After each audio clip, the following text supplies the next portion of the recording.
Welcome to Inside Israel, everyone. I'm Joel Chasnoff coming to you this week from just outside of Philadelphia, Pennsylvania, where I am on tour. This is episode 105 of Inside Israel entitled Let's Fix Israeli PR Part 2.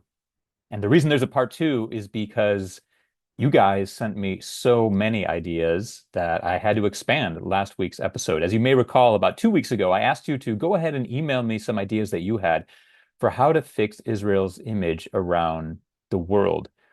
The idea here is that Israel's reputation has been damaged not just for a few months or maybe a year or two to come, but it could be that an entire generation now sees Israel with a stain on it, the same way I grew up during the apartheid era of South Africa. I mean, I grew up in the US, but I still associate South Africa in a small way with apartheid. That word association, that idea association is still alive in my mind. And I really do fear that we have an entire generation of younger people who will forever associate Israel with violence, war, genocide, colonialism, conquest, all of these images and phrases that they've been bombarded with, albeit completely unfairly and one-sidedly. But nevertheless, if that is the picture that they're carrying around of Israel, it means that we have to think seriously about how to fix that. And so far, the Israeli government has proven, I don't know if the word is incapable or simply uninterested. Uninterested might be the better word. As I've mentioned before, they closed down their Office of Foreign Diplomacy, their PR department, just after October 7th. It was almost like saying, we're not even going to bother. And it could be that they thought the images coming out from October 7th were self-explanatory, that they didn't need any backing up or marketing behind it because it was just so obvious that Israel was being attacked here, was being massacred. But nevertheless, the Israeli government has not proven up to the task. So it's been left to the citizens of Israel, to Jews and non-Jews around the world who support Israel to pick up the slack. And I put that question to you. So this week, we're going to share a few more of your responses. But before we do, I want to give you a little bit of front matter to this episode. I just got back from the JNF, Jewish National Fund Global Conference, that was held in Fort Lauderdale. It was about 4 days long. I performed comedy Saturday night, but I also taught a few sessions, a live Hebrew is Magic session. I have a card game that gets people thinking about how to have tough conversations about Israel, a game I invented that I ran with a group. And also talked about ethics in the IDF, did a tech study. And I must say, it was a fantastic conference, really energizing just to be around other people who care about Israel as much as we all do. Look, they were fantastic speakers as well, and it was extremely well organized and well run. A lot of times you go to these conferences and there's a lot of great speakers, but then a few duds. I got to say, this time there were no duds. If anything, the one complaint people had was that you had really wonderful speakers overlapping. So you had to choose between hearing, for example, Amit Segal, who is one of, I think, Israel's top journalists, or Omer Shem Tov, who was a hostage released from Gaza and who talked about his experience. You know, you had just had back-to-back speakers and sometimes against each other that you had to choose one or the other. But in any case, what I want to do is in next week's episode, I'm going to recap a little bit of my takeaways, sort of general overall takeaways, but also some specific notes that I took during the sessions, just to relay on to you what some of the smartest people in the room are saying about Israel right now and Israel down the road. But for those of you who were there with me, it really was a great time. And I met a lot of Inside Israel listeners and people who follow me on social media, on Instagram. And that was really great too. You never really know when you do these things who is going to be on the other end. It's not like a live show where you can see the audience in front of you. So to meet you guys in person was really great. On that note, as I said, I'm in Philadelphia right now, have events this week in Penn Valley, Pennsylvania, and in Sharon, Massachusetts. So that's kind of the Philadelphia and Boston areas. On behalf of the Michael Levin Lone Soldier Foundation, you can check joelchasnoff.com/shows for info on those. I'll also be in Santa Fe, New Mexico this Thursday night, hotbed of Judaism, but apparently there really is a big community there, just talking about Israel and my book. The session's called Inside Israel Live. And then next weekend, Sunday and Monday in the Chicago area. So again, check the website, joelchasnoff.com, for info on those. If you have any trouble, just drop me an email through the website and I can give you the scoop on where those are and how to attend. Also, we should talk about some news items out of Israel. Obviously, a lot of news going on, but I chose two items that I wanted to highlight front and center. First of all is the idea of Itamar Ben-Gvir, the minister of the police force in Israel. It's been revealed by a number of hostages who've been released that while they were in captivity, they were beaten extremely severely after Itamar Ben-Gvir, who is a minister, a member of the Israeli government, after Ben-Gvir spoke out loud about how bad the conditions were for Palestinian prisoners being held in Israel. These include Palestinians, Gazans who took part in the October 7th attacks, other suicide bombers, murderers, actors against the state of Israel. And say what you want about whether or not they deserve certain amounts of food, certain types of bedding, prisoners' rights. I think that's a separate conversation. What goes without saying is that we should not publicly be bragging and boasting about how poorly we're treating Palestinian prisoners, regardless of what crimes they've committed. First of all, we're talking today about how to improve Israel's PR. It goes totally against the idea of Israeli PR to be talking about how badly we're treating Palestinian prisoners. But even worse, there are consequences. Hamas, they're not cut off from the world.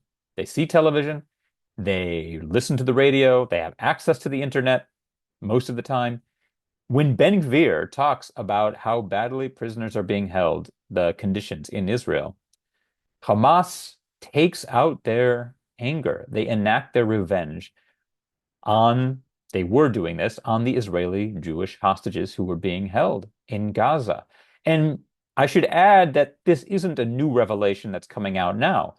Other hostages who came out earlier said that this would happen, and yet Ben-Gvir continued to do this.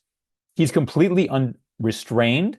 I personally, and many agree with me, believe that he's the most dangerous person in Israeli politics today, in no small part because of how much influence he's had over Netanyahu. Netanyahu does not like Ben-Gvir. I think that is obvious within the Israeli media and the Israeli public. However, he needs Ben-Gvir to keep his government alive.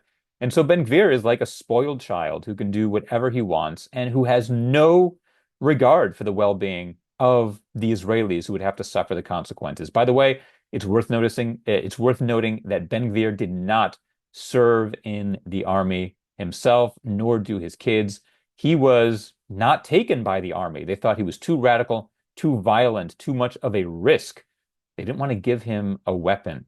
And so he was not a member of the IDF. And yet here he is boasting about how poorly he's treating Palestinian prisoners. And there are consequences for our soldiers in Gaza and for the hostages when they were there. So that's a news item that's really getting a lot of discussion time in Israel right now. Another is I guess, quote unquote, deadline that Hamas has at 5 p.m. Eastern time today to release the remaining 13 bodies of hostages being held. This is not a hard deadline. Trump, a couple days ago, said, I'll be monitoring this for the next 48 hours. So if you want to get literal, that would mean around 5 p.m. Eastern time today. I do not think that this is a deadline that would be backed up by force or that anything would happen. It is very important to Trump that this peace plan, ceasefire move forward and not be disturbed, interrupted. And I gotta say, in the scheme of things for Israel, this is not worth making a huge fuss about. Look, it is obviously a breaking of the ceasefire agreement, but you do have to pick your battles and you do have to decide when to actually go to war over something and when to just be a little bit, as we say in Hebrew, gamish, flexible. And I do think it behooves Israel to keep making noise about this and to say Hamas has a deadline. They promised they're not adhering to the ceasefire.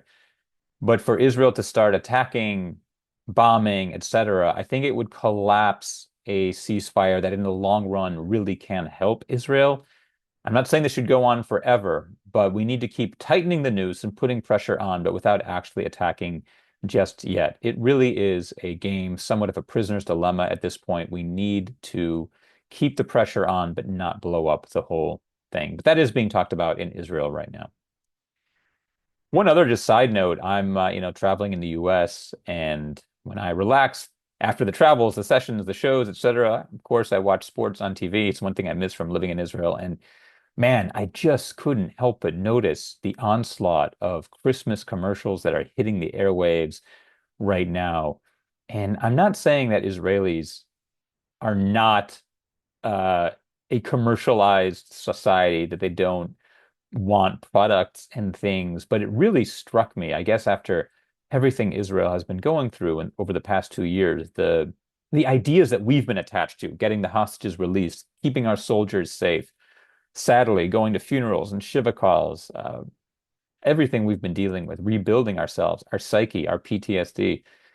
It was it was strange to see these commercials where it seemed like the message is simply that all you need to be happy is an upgraded phone or the newest earbuds or whatever hot, cool product is being released already, I guess 2 months ahead of Christmas. And just the contrast was noted to me and wanted to share that with you as well.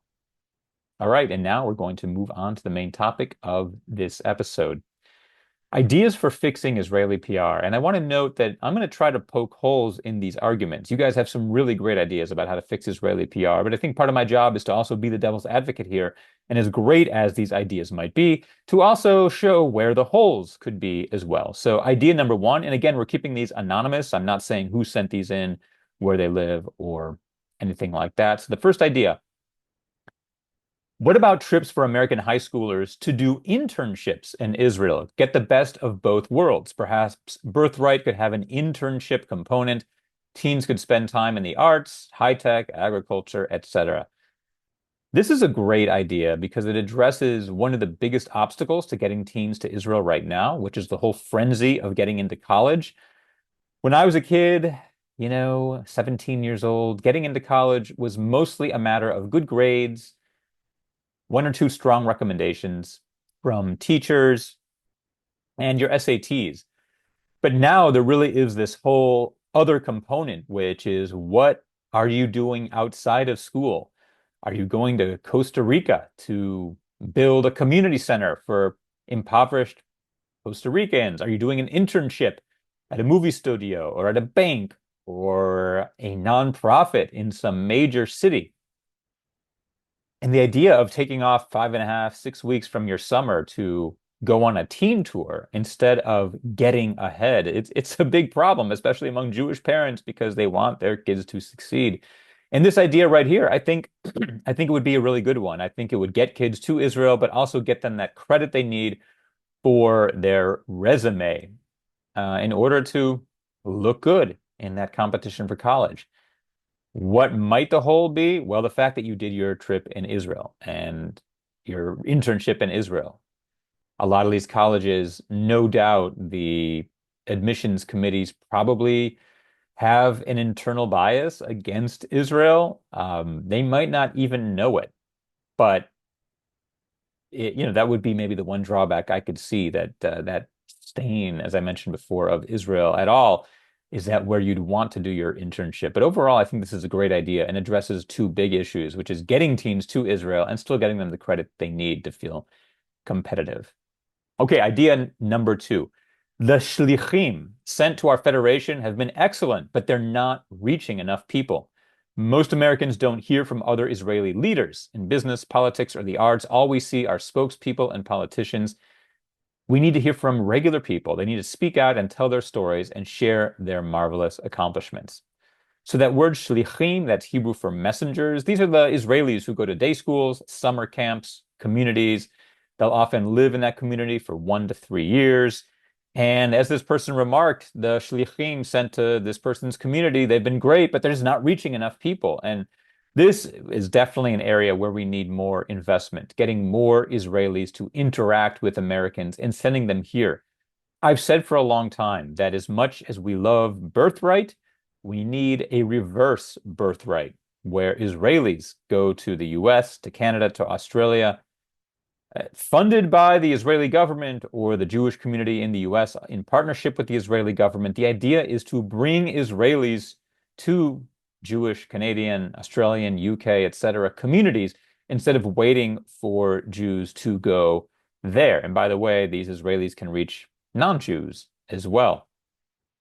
There's another benefit, though, is that when you send Israelis to, let's just say, summer camp in the US, it's not just about what they bring, it's about what they take back with them. They get to see Judaism expressed in a different way. Many Israelis who go to summer camp never go to synagogue in Israel because they don't like the idea of what an Orthodox synagogue is. But then they see a reform camp where guitar is integrated into the service and men and women sit together and there's a lot of song and it's not just the fast mumbled praying they might be used to in an Orthodox synagogue. So this brings back a whole new way of being Jewish to Israel. And as I've said before, the biggest threat against Israel right now is the internal divide. And that includes the religious divide between religious and secular. And one reason we have this divide is because there's not enough of a religious middle class, sort of a conservative movement, reform movement.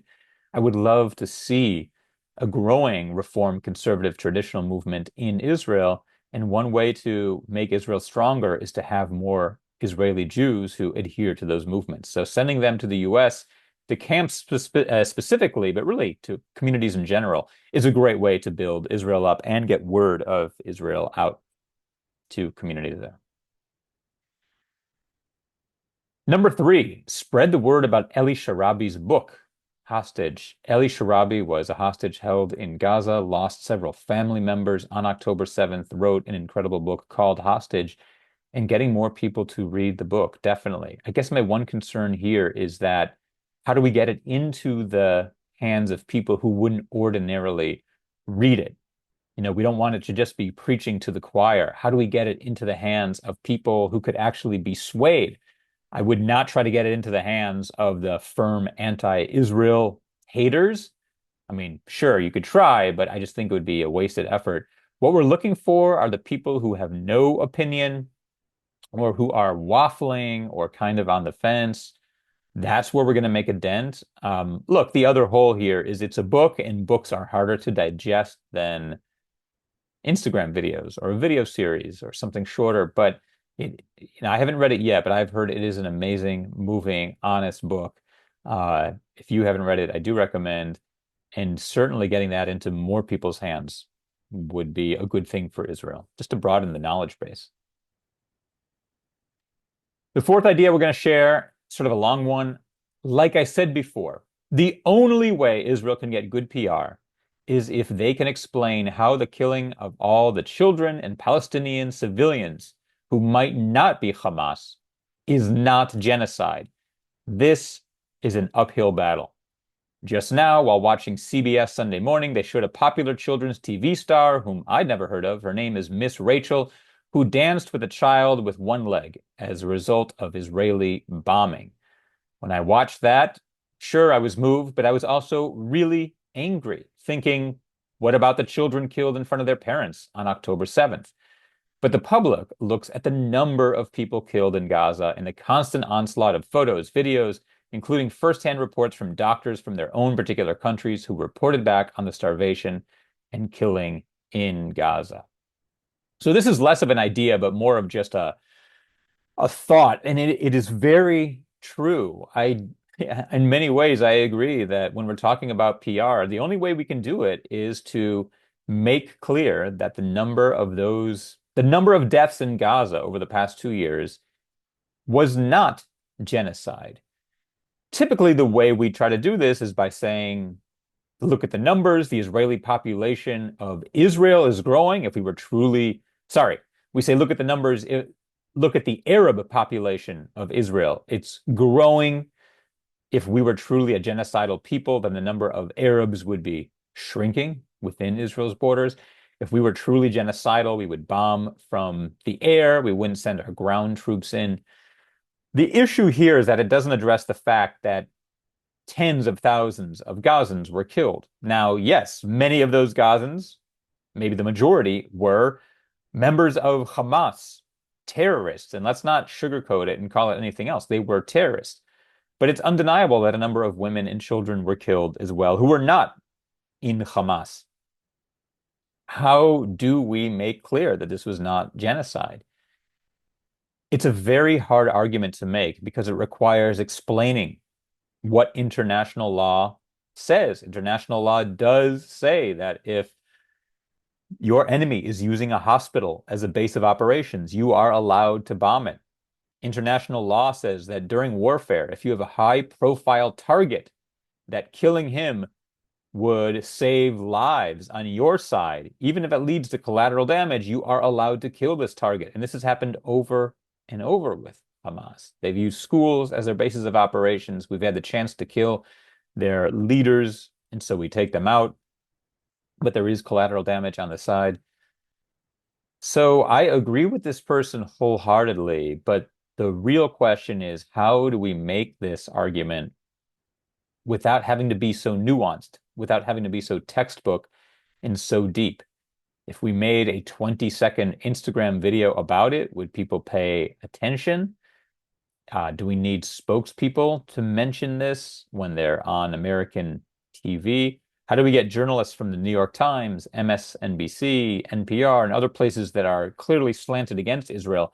How do we get them to see that this actually is not genocide? It's a very tough argument because if there's one thing we've learned over these past 2 years, it's that people will believe what they want to believe, and they have a very hard time changing their minds. We live in an era where it's so easy to get information that supports your argument as opposed to refutes it or gets you to admit that maybe you weren't right in the first place. So as important as this idea is, I just don't know how to pull it off myself. As for me, I have a couple ideas I want to share in addition to what I said. Now, if you remember what I mentioned last week, is that one thing we need to think about is the medium. We've always said we need better social media, but what I want to ask is social media really the best place to get our messaging out there? Because social media is not a quote unquote location where you can be nuanced and go in depth and explain history. It's a place for really quick takes. You make your hit and you get out quickly. All 30 seconds is considered way too long for an Instagram video. So I think part of what we need to do is rethink our mediums. Is there a different medium that might be better? A couple other ideas I have is I do think we need a new and better spokesperson. Specifically, how about someone who is not white? How about someone who is actually likable? A lot of Israeli spokespeople are very argumentative and they want to get to the facts and refute the other side with facts. And facts are important, but the demeanor of the person is also really important. One of the big arguments against Israel is that we are colonialists, that we are conquerors, and having a white, late middle-aged male as the spokesperson doesn't really refute that idea, at least in the imagery of the viewer. If we want to make clear that more than 50% of Israel's population is not white, how about a spokesperson who is Ethiopian or clearly Mizrahi of, African, Moroccan, Egyptian, etc., Yemenite descent, or Sephardic Jewish Israeli, or a well-spoken Arab Israeli? But definitely having a non-white spokesperson, non-white male, would be helpful, especially since the big accusation of us is that we are colonizers and conquerors. Having a non-white spokesperson, I think, would really benefit. And they do exist in Israel. We've seen them on the news there. We need to get them on the international stage. Another idea I had is there is this fear right now in Europe, in Australia, other places of the takeover of Islamicism, specifically radical Islam, and how strong the movement is growing in their societies. So maybe just putting Israel aside, but trying to get more stories out into their media in these countries about what the Muslims, the radical Muslims in their country are attempting to do, and make the story more about them, the silent majority in these countries, not about Israel, but about the enemy that they have in their own country that is growing. That I think they'll pay more attention to than a here's why you should support Israel story. I do have one question, comment that was emailed in that I want to address. This is in regards to my noting how many Israelis are actually in support of President Donald Trump getting the Nobel Prize for Peace. This person wrote, please look up the criteria for the Nobel Peace Prize. Suggesting that Trump should get it is almost like saying Hitler liked cats. What a softie. So clearly this person is against the idea of Trump winning the Nobel Prize for Peace. And look, I hear you. Okay. I have relatives, friends in the US who are very anti-Trump and who are horrified by what Trump is doing to America right now. But what you need to understand in this podcast, I am coming to you as someone who lives in Israel, and I try to speak the Israeli point of view. And right now, what's undeniable is that the average Israeli on the street, absolutely believes that Trump deserves the Nobel Prize for Peace because we are convinced that there is only one person in the world who could have brought our hostages home, and that is Trump. It's not Netanyahu. God forbid we would have had to rely on Kamala Harris or some other Democrat. There is literally one person on earth who could have made this happen. Here we are with the living hostages all back home. The IDF still able to be in Gaza. About half of the bodies of the dead hostages returned. No one else could have gotten all of that except for Trump. And we are grateful to him for it.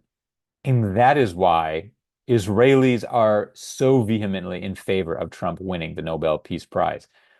When we think about this, we are not thinking about what's happening in America. We're not thinking about the National Guard in cities. We're not thinking about policy toward finances, tariffs, etc. We are thinking about the fact that our hostages, our living hostages, are now home, and no one else could have gotten this done. And we also shudder to think what would happen if Kamala Harris had been elected. So that influences how we see this as well.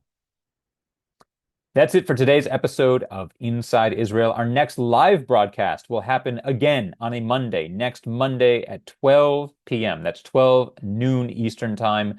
That is the 3rd of November. Wow, holy smoke, already into November. And again, next week's episode, I'm going to recap what I got out of the recent JNF conference that I participated in. It was such an amazing gathering.